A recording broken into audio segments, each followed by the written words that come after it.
Good morning, Baltimore. Good morning, Baltimore. This is Robert DeShiel again with you today with my co-host and colleague and friend Hassan Barnes. Good morning. Good morning. How are And you guys? this is, I think, the third edition of a new podcast that we've started called Money, Power, and Politics. Our purpose is to inform, to engage, and to hopefully have matters seen in somewhat of a different way. We strive always to be accurate as it relates to whatever facts we present.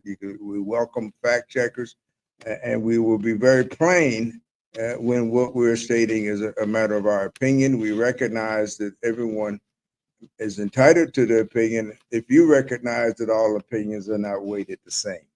So, with that, Hassan, what's on your mind this morning? Good morning. Certainly, we been out to the whole country, but we're located in Maryland, in Baltimore.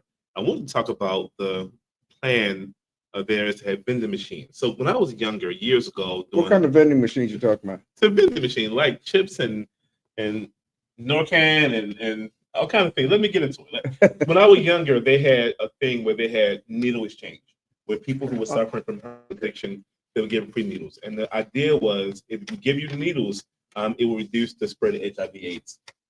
So if clean needles would be, you wouldn't have to reuse them. So the people were reusing needles, and that was sort of at the time to be the cause of the spread of AIDS. Now we've later learned AIDS is spread much more through sexual interaction, sexual intercourse, but that's another method. So there's a plan in Maryland. Let me pull it up. Let's see here.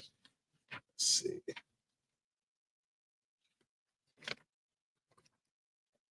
Baltimore City Health Department has a plan called HRVM or MRVM, harm reduction vending machines. So they want to have vending machines that have Narcan to prevent overdoses. They have drug detection kits. They have feminine hygiene kits. They have fentanyl testing strips. They have pregnancy testing strips or pregnancy testing supplies, safe sex kits, and safe injection kits. Wound care kits. It's pretty much a whatever you can do to get for safety and medical. And the idea that if we give the people, they'll be safer. Now, I don't know that you need a pregnancy kit. I don't know if that's a safety issue, but they have that there as well.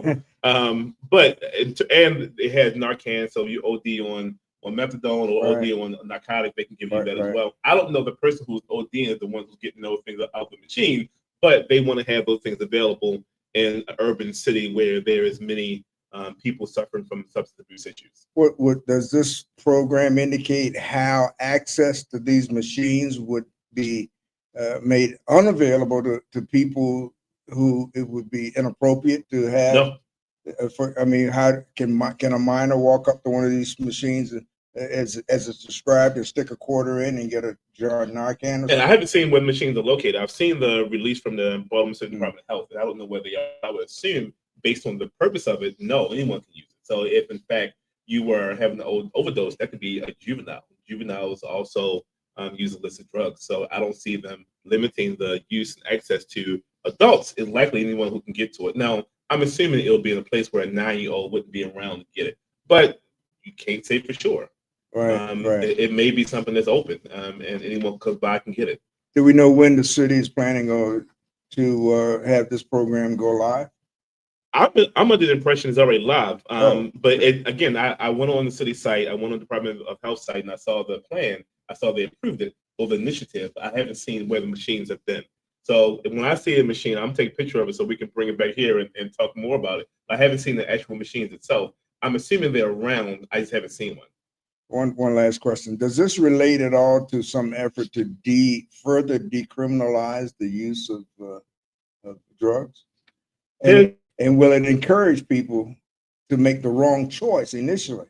With assuming for the sake of discussion that most people have drug abuse problems, regardless of the drug, that it started with a voluntary decision to use in the first place. Does making these machines available deter or encourage the wrong choice? Good question. I don't think the plan was to continue to reduce the penalties, criminal consequence of drug use. I think it's solely for health issues, because people who use illicit drugs have many health issues. And fentanyl, as the president is using for his, we can talk about that some more. The president using the fentanyl epidemic, and I use air quotes epidemic as to push his executive orders to give him enough power to get things done. I think the goal is to prevent deaths and overdoses among the population in Baltimore, particularly where there's a strong population of people who may be dependent on substances that may include fentanyl or other drugs as well. That's why there's a Narcan kit, so if people overdose on substances, they can be brought back. I think it's more about that. However, to your point, there is a bill in the state legislature to decriminalize paraphernalia. And paraphernalia are things like pipes or baggies or those kind of things. There's a bill, and I'm not sure if it's been passed, but there was a bill in the state legislature in Maryland to decriminalize paraphernalia in a way that makes it just you can buy it. And if you can buy, it's weird. As lawyers, we see people get arrested. I had a client got arrested for selling paraphernalia. They say he sold baggies. And I guess the idea that there's nothing you put in a bag this small other than drugs. Right, There's no one you sell in a bag this small to other than drug dealers. So for that, it seems pretty peculiar to penalize them for selling baggies. But the idea is you're not putting baggies with candy in it. It's only drugs. It's only crack or marijuana or different illicit drugs at the time. So you allow businesses to openly sell things to bring people in for illicit purposes. Certain parts of any community, whether you're in New York or you're in Chicago or you're in Baltimore, there'll be neighborhood stores that sell things. They may sell picks where you can hold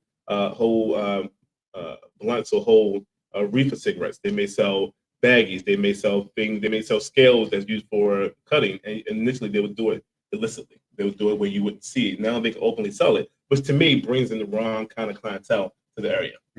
Speaking of drugs, I think we're coming upon the 5th anniversary of what I refer to as the Freddie Gray incident, and I mention it only because, according to reports that I recall reading, Freddie Gray may have been someone who was suffering from drug abuse, and even may have been under the influence even at the time of the incident itself. But the important issue that I want to talk about, the reason I really want to raise it, is the efforts or the determination of the Trump administration essentially to stop the reform movement that was undertaken in the wake of Freddie Gray. I believe I've read that the so-called Department of Justice has essentially advised the jurisdictions that are under these consent decrees that they need not worry going forward about the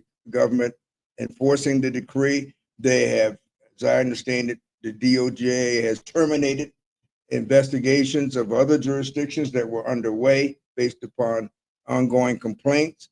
And one thing, according to what I've read, one early result of this implementation of one or more of Trump's executive orders, and I don't know whether this order came under the DEI or whatever, the anti-woke or the free speech impediment. I don't know whether it was in January or March, but one effect that I've read about, the early effect of this lack of abandonment, determination not to enforce the consent decree, is that some jurisdictions have already initiated steps to abandon and dismantle things like police accountability boards, or some jurisdictions I understand that may have not yet implemented, but were considering the use of body cam, which has become a tremendous deterrent, or at least the tremendous ability to determine the facts surrounding police involved incidents. So what should we expect? Baltimore being one of those jurisdictions that's under a federal consent decree, which, given this the Trump administration on this anniversary of Freddie Gray, what should the citizens of Baltimore, what do they have to look forward to, and as it relates to police misconduct, the Baltimore City Police Accountability Board, the Judge Bedard's continued enforcement of the consent decree? The interesting thing is, and I don't think people perceive this when President Trump became president, people weren't thinking about consent decrees. They were in place and people assumed they were prospectively going to continue in perpetuity or until the end of the decree pursuant to order. The administration is adverse to anything social justice. So anything Black Lives Matter, anything Freddie Gray. There's even a call now for Chauvin, the gentleman who killed what's the brother's name?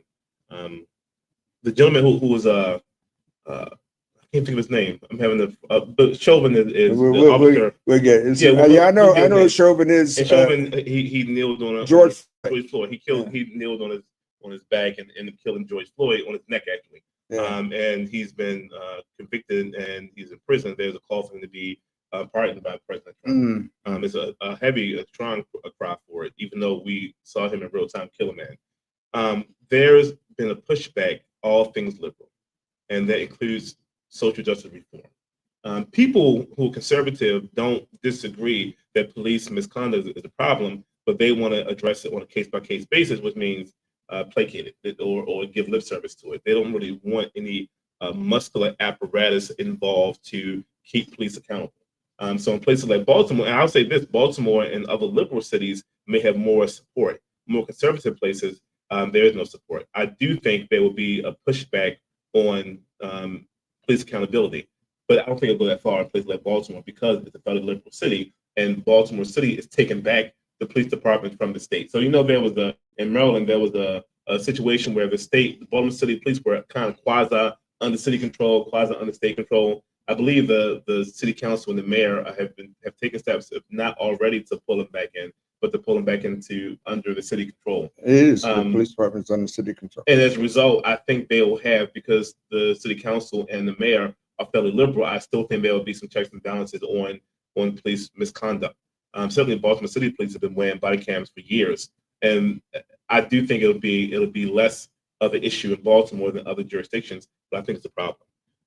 Like body cameras, when they first started body camera, people were afraid. Citizens that I don't want to be on camera. People realized very soon, no, we want cameras. We absolutely want cameras because you can see all the wrong things that they do at police stops or at check-ins or at conversations. What I do is I'm gonna get prosecuted for it no matter what, because they said so. But what they do will be on video, and the idea of having it gives some kind of light to all kinds of things that may happen, appropriate or not appropriate. And we've seen many cases since body cameras have been used around the country of police doing things and killing people and lying about it on official statements. And we only found out they were lying because the body cameras were able to show it.